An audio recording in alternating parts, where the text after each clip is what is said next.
Eu tinha tanto medo de me separar, de perder aquela pessoa, que eu acabei me perdendo no meio do caminho. Eu sou a Gabriela Jordão, terapeuta psicanalista e astróloga, e hoje eu vou trazer essa perspectiva mais psicológica da coisa, com uma pitada de sistêmica, mas eu quero trazer nessa sopa toda a minha história, porque eu acho que pode contribuir na história de alguém por aí.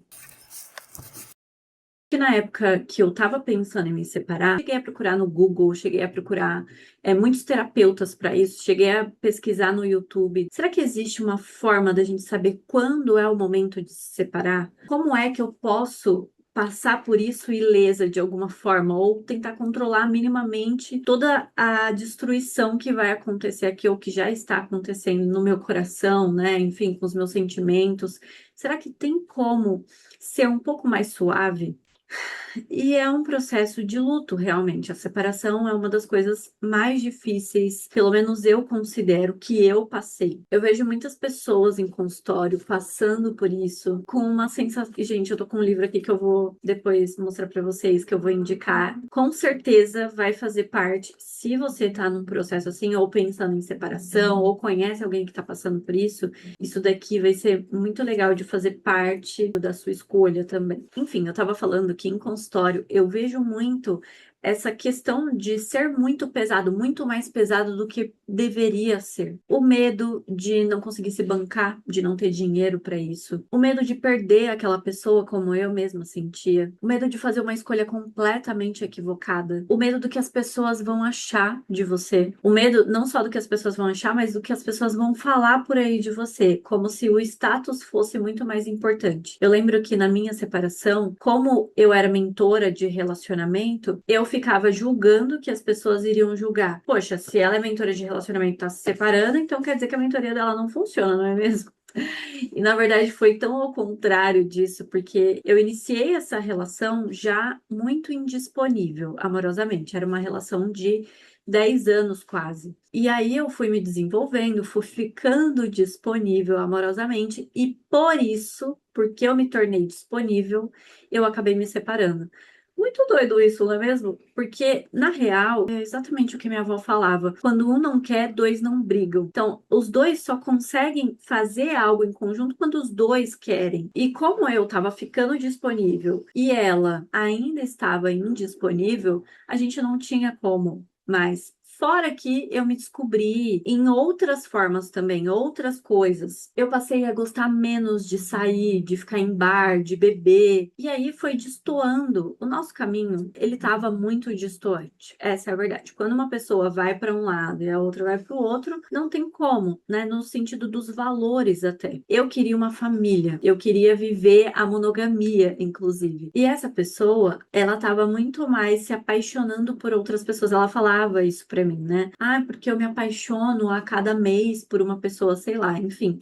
Eu não entrava muito profundamente, porque eu lembro que nessa época, que já estava bem mais no finzinho, eu já estava muito destruída emocionalmente e com a minha autoestima muito baixa. Então, se eu ficasse sabendo de detalhes de quem ela estava falando, que estava se apaixonando, o que eu sabia era que ela não ficava com as pessoas, pelo menos até então eu achava isso. Até onde eu sei, não. Mas, por outro lado, a gente já estava muito distoante, como eu falei, na questão dos valores, no nossos sonhos, nas nossas buscas individuais, que não cabia para o casal. Eu via muitos sinais de que a gente já não estava juntas mesmo. Além dessa questão dos sonhos e das vontades serem muito diferentes, e também eu vou abrir um parêntese aqui. Nós vivemos uma relação abusiva. Abusiva não, tóxica. Na relação tóxica existe muita manipulação entre as partes. Tinha muito abuso psicológico, do tipo, ah, você não vai, então eu vou ficar aqui.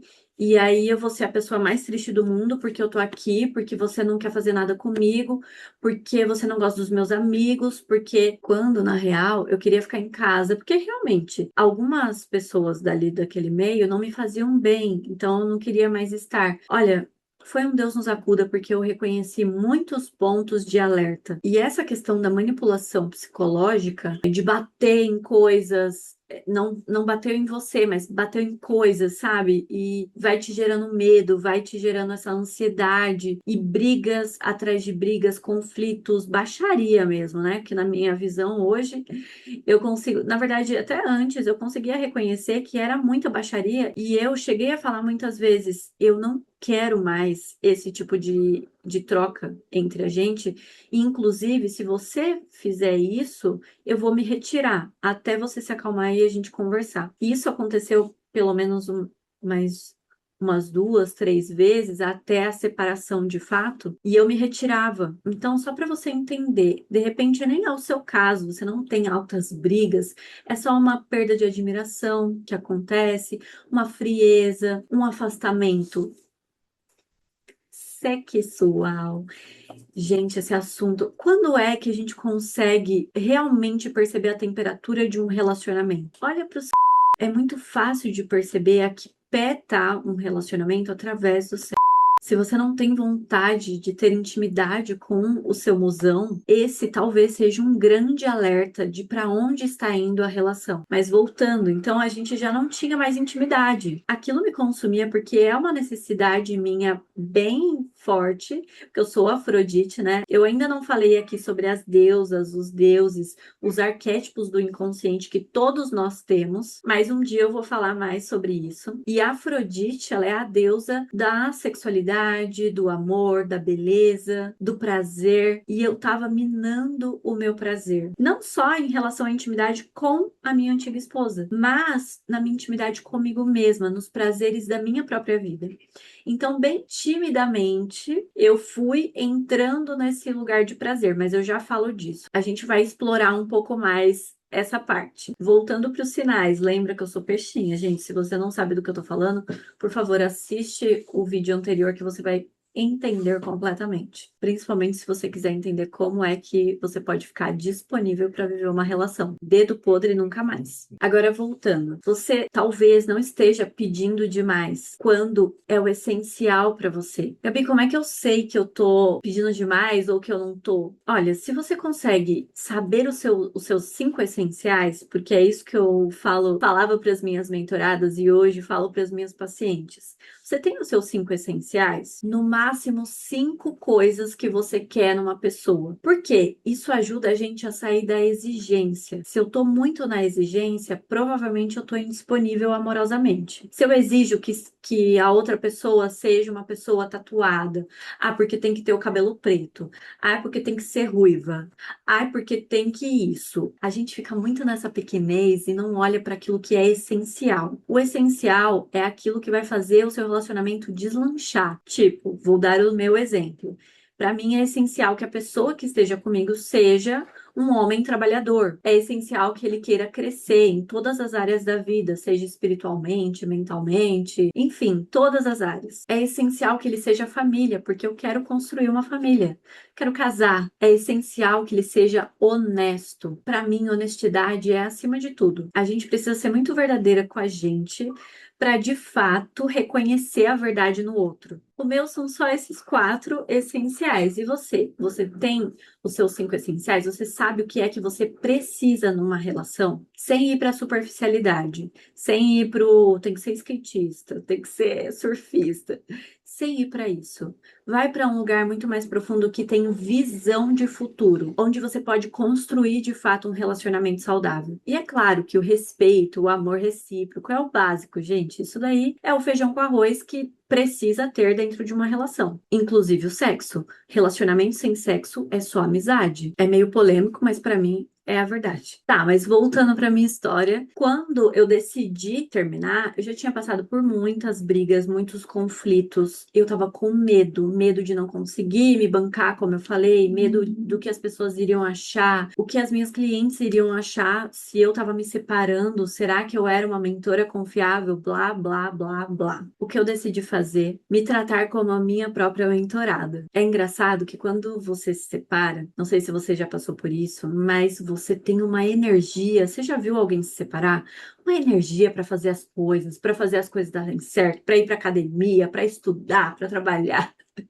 Gente, vira assim uma loucura de energia se recarregando para ficar bem, para conseguir passar por aquela turbulência de uma maneira mais amena. Quando eu decidi, de fato, eu já tinha feito também algumas terapias, de constelação, terapia holística, terapia, psicoterapia mesmo. Já tinha feito um monte de coisa para o casal. Eu lembro que o que me marcou muito foi eu ter viajado. Eu viajei por alguns dias, acho que foram 4 dias. E aí, quando eu voltei, no dia que eu voltei, ela foi deitar. Eu tava na sala, tinha deixado minhas coisas, né? Tava na sala e tal, sentei, pensei, eu acho que vou tomar um banho, relaxar, pra ficar com meu mozão, né? Tô morrendo de saudade. Quando eu cheguei, assim, pra ficar com ela tinha ido deitar na cama, tipo, meu Deus, é como se eu não existisse aqui. É como se eu não existisse pra essa pessoa. E essa ficha caiu, eu não tava existindo pra mim. Aquilo doeu tanto.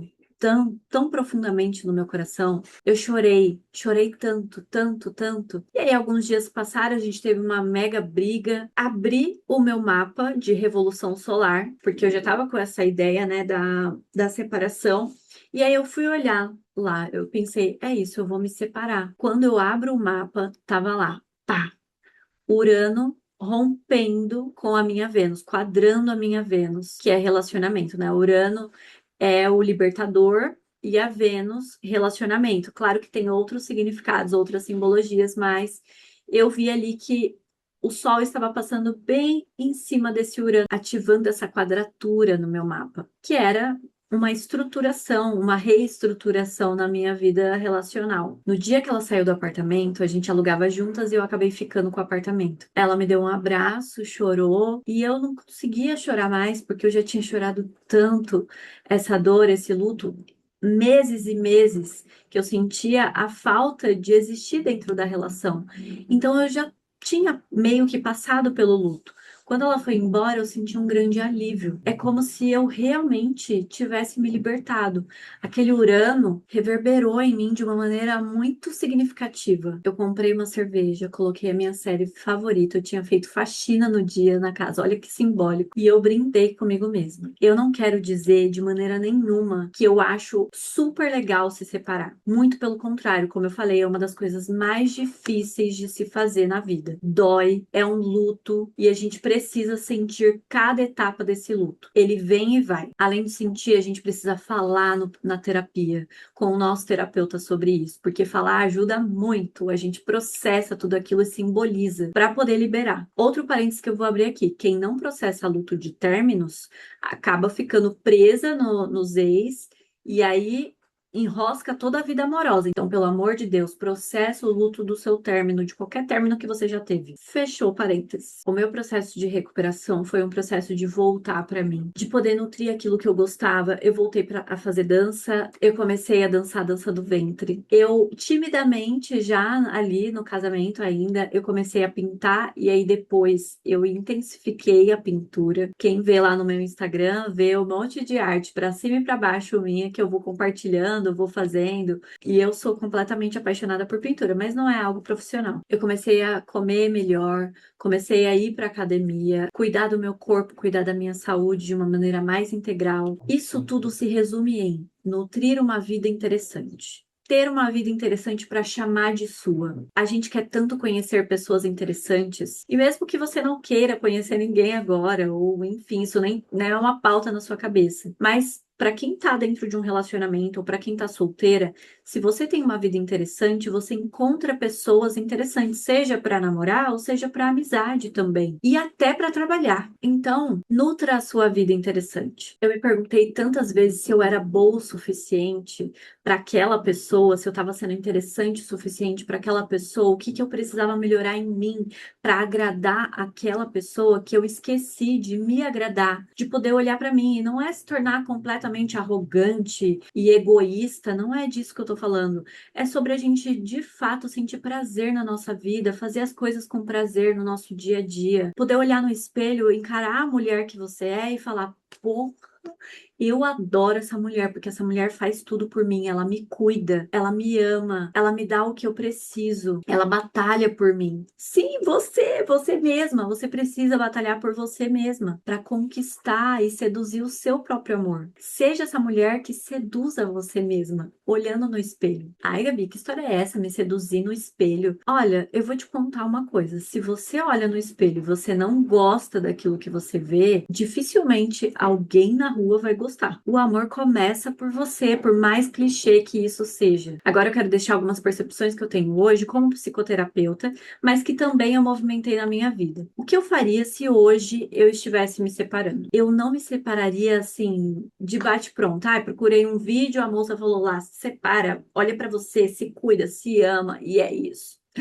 Não, não é. Fica muito mais fácil da gente poder se liberar para viver até um outro amor, um futuro amor, e se liberar e tomar todo esse amor nessa relação atual, quando a gente aproveita tudinho dessa relação. Então, ai, a minha relação tá super cagada, eu entendo como é, tá péssima, nossa, só tem coisa ruim. Tenta escrever aquilo que você consegue perceber que foi bom. Ah, sei lá, ela lava a louça. Ele às vezes faz o jantar. Coisas básicas que você já normalizou e que, é o mínimo. Pega esse mínimo e toma de canudinho. Começa a fazer por você já dentro dessa relação. Faz exercício, se alimenta melhor, nutre a sua espiritualidade, nutre os seus hobbies, o que é que você gosta? Você gosta de pintar, de dançar, de fotografar? O que que você gosta de fazer? Vai se reconectando com você e vai tomando essa força já aí. Quanto mais você puder tomar esse relacionamento, tudo que foi de ruim, ok, você vai precisar trabalhar isso psicologicamente falando, emocionalmente, mas todas as coisas boas, toma. Eu não tô falando de aprendizado, não, do tipo, aprendi que não quero mais ser chifruda, né?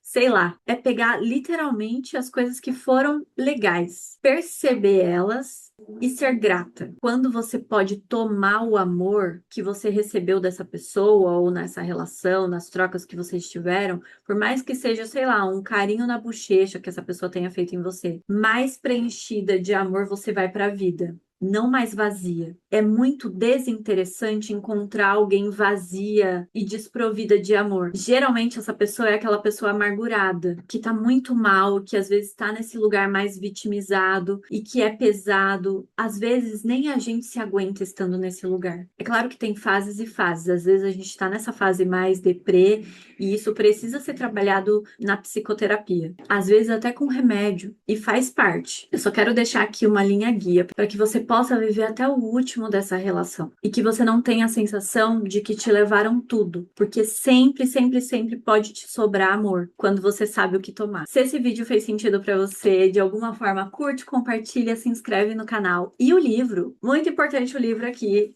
é Sexoterapia, da Ana Canosa. Histórias reais, gente, esse livro tem contos, assim, maravilhosos.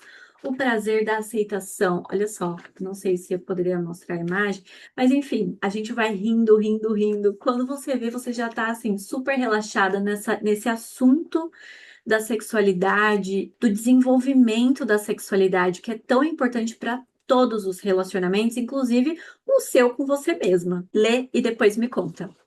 Beijo!